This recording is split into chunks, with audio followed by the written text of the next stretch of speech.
90 రోజుల కోర్సు పూర్తి చేస్తే చాలు 100% ప్లేస్మెంట్ సపోర్ట్ తో సాఫ్ట్వేర్ జాబ్ మీ సొంతం. వెంటనే కోడ్ జ్ఞాన్ డెస్టినేషన్ ని సంప్రదించండి. Welcome to Suman TV. నేను మీ Suman TV Nag. Bollywood star hero Saif Ali Khan recent breaking news కనుక మనం చూస్తే అతనిపై 6 కత్తిపోట్లు, దానితో పాటు తెలియని అగంతకుడు ఎవరో దాడి చేసినట్లయితే ఒక న్యూస్ బయటికి రావడం జరిగింది. అయితే అతనికి సంబంధించినటువంటి పూర్తి వివరాలు ఏంటి, ఏం జరిగింది అండ్ పోలీసుల విచారణలో కూడా కొన్ని విషయాలు బయటికి రావడం జరుగుతుంది. 7 టీమ్స్ దానికి పనిచేస్తున్నట్లయితే తెలుస్తుంది. మనతో పాటు హైకోర్టు అడ్వకేట్ అలగరి రవీంద్రనాథ్ గారు ఉన్నారు. అది వారి మాటలో తెలుసుకుందాం. Hello sir. హాయ్ అండి నాగరాజ్ గారు. సార్, కేసుకు సంబంధించింది అయితే 7 టీమ్స్ పనిచేస్తున్నట్లయితే తెలుస్తుంది. అయితే అంత దారుణంగా సీసీ ఫుటేజెస్ కూడా ఉంటాయి కదా, ఎవరు దాడి చేసినట్లయి ఉంటారు అండ్ పూర్తి స్టోరీలోకి కనుక మనం వెళ్తే సైఫ్ అలీ ఖాన్ గారిది గతానికి సంబంధించిందైనా సరే మనం కనుక చూసుకుంటే ఇప్పటి వరకు ఈ పరిణామాలు ఏ విధంగా చోటు చేసుకుంటాయని చెప్పేసి భావించవచ్చు అంటారు? ఖాన్ త్రయం అంటారు బాలీవుడ్లో. షారుఖ్ ఖాన్, అమీర్ ఖాన్, సైఫ్ అలీ ఖాన్, వీళ్ళందరినీ కలిపి ఖాన్స్ త్రయం అంటారు. అంటే ఒక 90s జనరేషన్స్లో సైఫ్ అలీ ఖాన్ కావచ్చు, షారుఖ్ ఖాన్, అదేవిధంగా సల్మాన్ ఖాన్, అమీర్ ఖాన్, ఈ ఖాన్స్ ఫ్యామిలీస్ కంప్లీట్గా ఒక 2 దశాబ్దాలు 3 దశాబ్దాల పాటు సినిమా రంగాన్ని, ముఖ్యంగా ఈ బాలీవుడ్ని ఒక ఊపేశారు. అంటే వేరే వాళ్ళకి ఛాన్స్ లేకుండా. అంటే అప్పటి వరకు కపూర్ ఫ్యామిలీ ఎంత రాజ్యం వెళ్ళిందో, కపూర్ ఫ్యామిలీకి ఎగ్నిస్ట్గా ఖాన్స్ ఫ్యామిలీ వచ్చిన తర్వాత అంటే షారుఖ్ ఖాన్, సల్మాన్ ఖాన్, అమీర్ ఖాన్, సైఫ్ అలీ ఖాన్, ఈ ఖాన్స్ ఒక చక్రాన్ని తిప్పేశారు. అందులో ఈ సైఫ్ అలీ ఖాన్ మిగిలిన ముగ్గురుతో పోలిస్తే సైఫ్ అలీ ఖాన్ మాత్రం చాలా డిఫరెంట్ పర్సన్. అంటే డిఫరెంట్ అని ఎందుకన్నానంటే ఆ మాట నేను ప్రధానంగా ఆయన యాక్చువల్గా మిగిలినటువంటి ఖాన్స్లా కాకుండా ఈయన ఆగర్భ శ్రీమంతుడు. పుట్టుకతోటే కొన్ని వేల కోట్ల రూపాయలకి ఆగర్భ శ్రీమంతుడు. అసలు నీకు సినిమా రంగంలో పనిచేయాలంటే జనరల్గా సినిమా రంగం అంటే ఏంటంటే స్టూడియోలో వెంబడి తిరుగుతూ ప్రతి ఒక్క ప్రొడ్యూసర్ ఇంటి గుమ్మాన్ని ఎక్కుతూ, డైరెక్టర్ గుమ్మాన్ని ఎక్కుతూ మాకు అవకాశాలు కల్పించండి అన్నటువంటి విషయం మనకి మిగిలిన ఫ్యామిలీస్లో కనిపిస్తుంది. కానీ సైఫ్ అలీ ఖాన్ అట్లా కాకుండా పుట్టుకతోటి ఆగర్భ శ్రీమంతుడు. ఎందుకు పదవాడంటే ఇంకొక 10 తరాల పాటు కూర్చొని తిన్నా తరగనంత ఆస్తిపరుడు ముఖ్యంగా ఈ సైఫ్ అలీ ఖాన్. ఎందుకన్నానంటే వీళ్ళ ఫాదర్ మన్సూర్ అలీ ఖాన్ పటౌడి. అంటే ముఖ్యంగా పటౌడి ఫ్యామిలీ అంటేనే ఒక అంటే ఒక నవాబ్ వంశం అనమాట వీళ్ళది. నవాబుల హర్యానాకి దగ్గరగా మనకు గుర్గాం కనిపిస్తుంది. గుర్గాంలో వీళ్ళకి చాలా పెద్ద ప్యాలెస్ ఉంది. వీళ్ళ నాన్నగారు ఇఫ్తిఖర్ మహమ్మద్ అని, అంటే ముఖ్యంగా సైఫ్ అలీ ఖాన్ యొక్క తాతగారు ఆయన ఇఫ్తిఖర్ అలీ పటౌడి అని పేరు. ఆయన ఇంకో శ్రీమంతుడు. వీళ్ళ ఫ్యామిలీ మొత్తం నవాబులు. అంటే కొన్ని రాజ్యాలని, సామంత రాజ్యాలు అప్పుడు ఎలా ఉండేవో ఆ నవాబుగిరి ఉండేది. 1971లో ఇందిరాగాంధీ రాజాభరణాల రద్దు వరకు కూడా వీళ్ళకి ప్రభుత్వం కొంత అమౌంట్ కూడా చెల్లించేది. అంటే వాళ్ళ ఆస్తులను స్వాధీనం చేసుకున్న తర్వాత ఇది ఇన్ని ఆస్తులు గవర్నమెంట్ అప్పుడు తీసుకున్నప్పటికి కూడా, వీళ్ళ సంస్థానాలు అన్ని తీసుకున్నప్పటికి కూడా ఇంకొక ప్యాలెస్ మిగిలిపోయింది.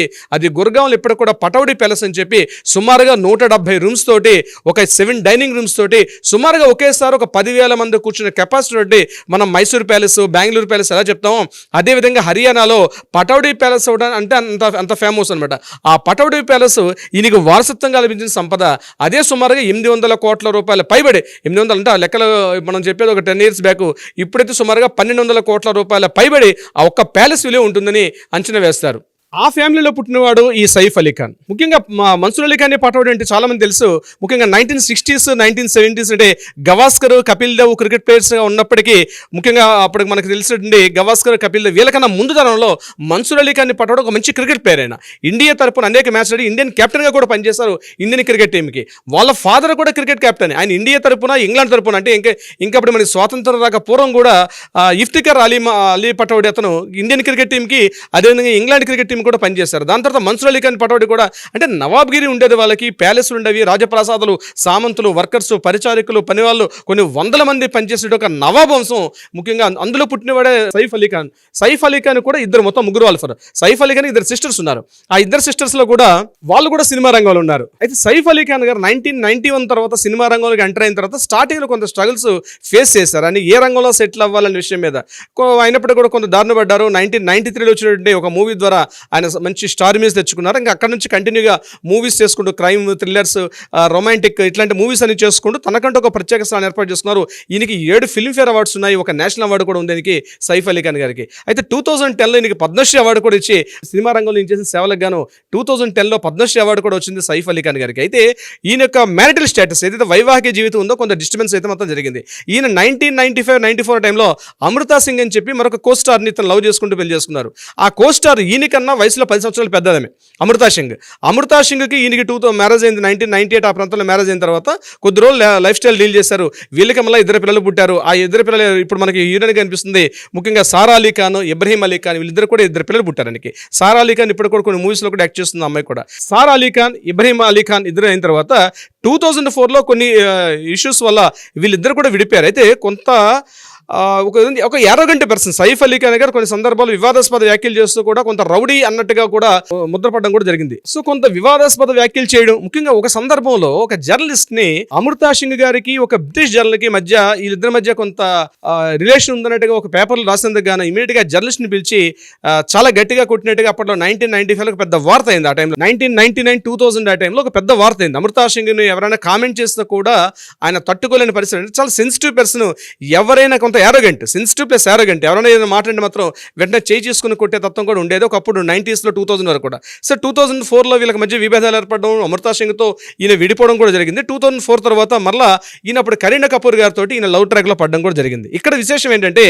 అమృతా సింగ్ని పెళ్లి చేసుకునేటప్పుడు ఈయనకన్నా 10 ఏళ్ళు వయసు పెద్దది. అట్ ద సేమ్ టైం ఈయన కరీనా కపూర్ మ్యారేజ్ చేసుకునేటప్పటికి కరీనా కపూర్ గారికి ఇది ఫస్ట్ మ్యారేజ్, ఈయనకి సెకండ్ మ్యారేజ్, ఈయనకన్నా 10 years చిన్నది కరీనా కపూర్. సో డిఫరెంట్ గా ఉంటుంది. సో కరీనా కపూర్ గారితో మళ్ళీ ట్రాక్ లో పడడం 2004లో అయిన తర్వాత వీళ్ళకి 2010లో వీళ్ళకి మ్యారేజ్ అయింది. కరీనా కపూర్ గారికి 2010 అనుకుంటాను ఐ థింక్ మ్యారేజ్ అయింది. కరీనా కపూర్, సైఫ్ అలీ ఖాన్కి మళ్ళీ 2 పిల్లలు, ఒకరు తైమూర్ అలీ ఖాన్ అండ్ జహంగీర్ అలీ ఖాన్. 2 పిల్లలతో ఇప్పుడు ఒక ఫ్యామిలీతో ఉన్నారు వీళ్ళందరూ కూడా. అయితే కొంత వివాదాస్పద వ్యాఖ్యలు, ఆస్తులకు సంబంధించి, ఇది కాకుండా వీళ్ళకి స్విట్జర్లాండ్లో ఒక అవుట్ హౌస్ కూడా ఉంది. వీళ్ళకి స్విట్జర్లాండ్లో సుమారుగా చాలెట్ అని చెప్పేసి స్విట్జర్లాండ్ సెంటర్లోనే వీళ్ళకి సుమారుగా అక్కడ ఒక 20 ఎకరాల స్థలంలో ఒక వీకెండ్ హోమ్స్ లాగా, అదంటే గెస్ట్ హౌస్ లాగా అనమాట. సో స్విట్జర్లాండ్ కూడా అది కరీనా కపూర్ పేరు మీద కూడా రాస్తున్నట్టుగా మనకి విషయం తెలుస్తుంది. సో ఏదేమైనప్పటికీ కూడా ఇంటర్నేషనల్ స్విట్జర్లాండ్ కావచ్చు, దుబాయ్ కావచ్చు, ఇండియాలో కావచ్చు, సుమారుగా లెక్క వేస్తే 2000 కోట్ల పైబడి ఆస్తులు ఉన్న నికర ఆస్తులు వీళ్ళు సుమారుగా 2000 కోట్ల పైబడి ఆస్తులు ఉన్నట్టుగా మనకు తెలుస్తుంది సైఫ్ అలీ ఖాన్ గారికి ఉన్నటువంటి ప్రాపర్టీస్. అయితే ఇటీవల కాలంలో ఈయన కేవలం హిందీ మూవీస్ ఒకటే కాకుండా వెబ్ సిరీస్లో కూడా రావడం జరిగింది. నెట్ఫ్లిక్స్లో కూడా కొన్ని సేక్రెడ్ గేమ్ అని చెప్పి ఒక నెట్ఫ్లిక్స్ వెబ్ సిరీస్లో కూడా యాక్ట్ చేశారు. దాని తర్వాత రీసెంట్గా గడిచిన ఒక 4 years నుంచి 23లో ఆదిపురుషు, అదేవిధంగా దేవర సినిమాలతో కూడా దక్షిణాది ప్రేక్షకులు కూడా దగ్గర అవడంలో ఆయన ట్రై చేస్తున్నారు. బహుశా దేవర 2లో కూడా ఆయన పార్ట్ 2లో కూడా ఇంపార్టెంట్ కీరోలు ఉండేటువంటి అవకాశం కూడా ఉన్నట్టుగా మనకు తెలుస్తుంది. ఇటువంటి సందర్భంలో రీసెంట్గా శ్రీలీల, మన తెలుగు యాక్టర్ శ్రీలీల కూడా సైఫ్ అలీ ఖాన్ గారి తలకి అబ్బాయితోటి వీళ్ళిద్దరు కూడా కాస్త క్లోజ్గా ఉన్నటువంటి కొన్ని క్లిప్పింగ్స్ కూడా రావడం జరిగింది. అది కొంత వివాదాస్పదమైన, మళ్ళీ ఏం జరిగిందో మీడియాలో కూడా కొంత మళ్ళీ సైలెంట్ అయిపోయాయి వార్తలు. అంటే ఏదేమైనప్పుడు కూడా సైఫ్ అలీ ఖాన్ గారి యొక్క మొత్తం ఎంటర్ లైఫ్ తీసుకున్నట్టయితే కొంత వివాదాస్పదం, కొంత arrogant, at the same time మంచి ఎసెట్స్, ప్రాపర్టీస్, రిచెస్ట్ పర్సన్. బహుశా ఈ రోజు ఈ సంఘటన జరగడానికి కూడా కారణం ఆయన ఉన్న హౌస్ కూడా ఎక్కడంటే వెస్ట్ బాంద్రాలో పర్ స్క్వేర్ ఫీటే లక్షల్లో ఉంటుంది. నాట్ ఏదో థౌజండ్స్లో ఉంటుందండి. స్క్వేర్ ఫీట్ వెస్ట్ బాంద్రాలో స్క్వేర్ ఫీట్సే లక్షల్లో ఉంటుంది. నేను స్క్వేర్ యార్డ్స్ చెప్పట్లేదు నాగరాజ్ గారు.